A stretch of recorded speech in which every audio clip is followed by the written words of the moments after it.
Wow. Hello. We're here in my isolated space. It's it's molecular in a way, but it's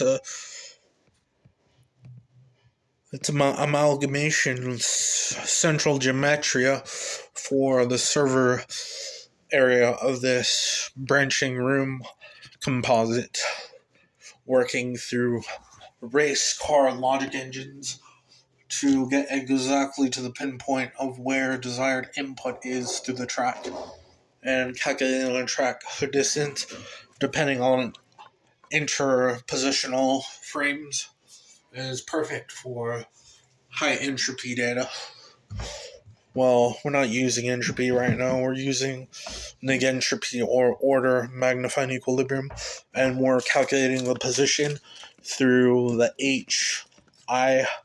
HIAVCT engine by introducing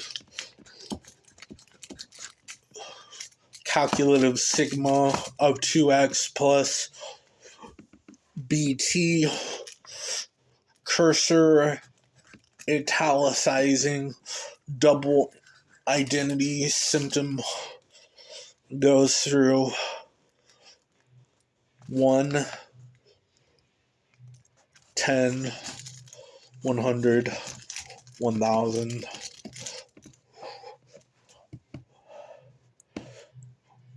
That was old, so now it's 1, 16 over 100 divided by 16, and different cursal provocative symptoms. 717 attributed to distinct overlay, added to logic engine seed 2 bend system glyph positional address.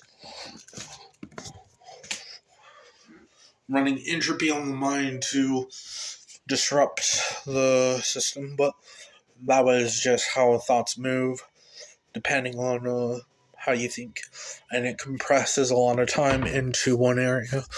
So now we have compression. We are not able to feel that sense of time, but time won't be necessarily compressed. It depends on which fluctuation you go through, but it disrupts the barriers in a sense, but who knows.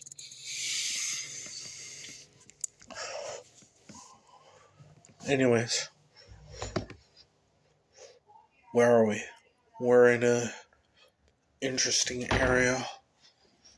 I'm just with my device. It's called the needle mouse tech drive.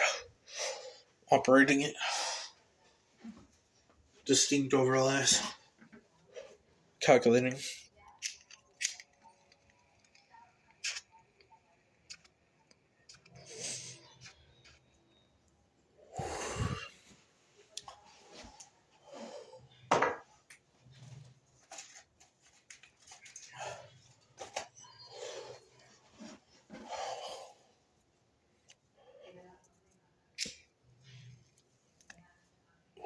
Working more.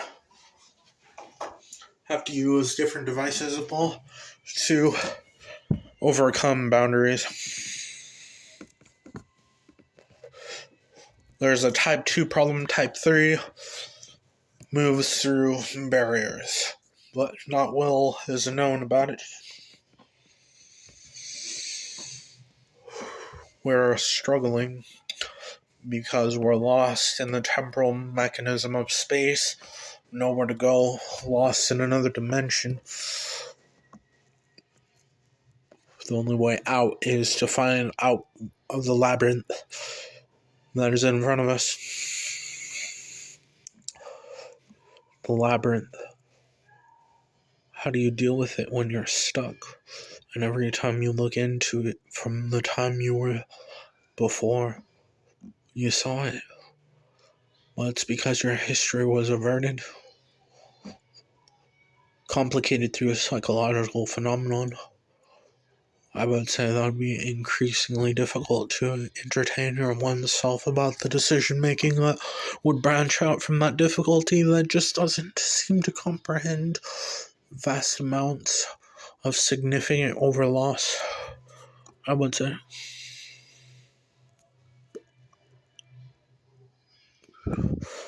So now we're gonna go to Skaro to face the Daleks once again. And with my companions, Julius and Alex and Aaron and other people. My companions as I go on through this mission. Another hour. Here we are in Skaro, facing the Daleks. They're taking us into the chambers, and we get to see what they were originally planning, a desperate takeover for no more than just Earth, but other planets as well. Who knows what they want to take over, so we have to find a plan to disrupt their internal anomaly system that's interjected into their incorporate brains using the pressure point of a system of air. Thus, we found their difficulty. We went through Skaro and defeated lots of Daleks, but more came, and we were underneath the barriers. We finally found what was wrong. They were gone for so long. They just want to be good, but they'll never be good. Daleks, empires. At least I had a Centauran on my side, but even the Centauran failed me. Just kidding.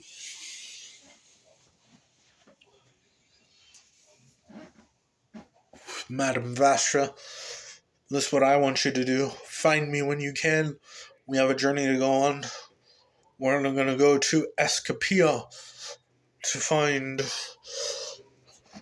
one of the treasures of the commanders of Gallifrey, Rassilon. He had a treasure buried on Escapia, and we need to look for it. Maybe it will be beneficial to us. There's also insurmountable amount of data in the TARDIS drive that leads us to calculate a position of another android that we have to defeat. It's coming. Be prepared.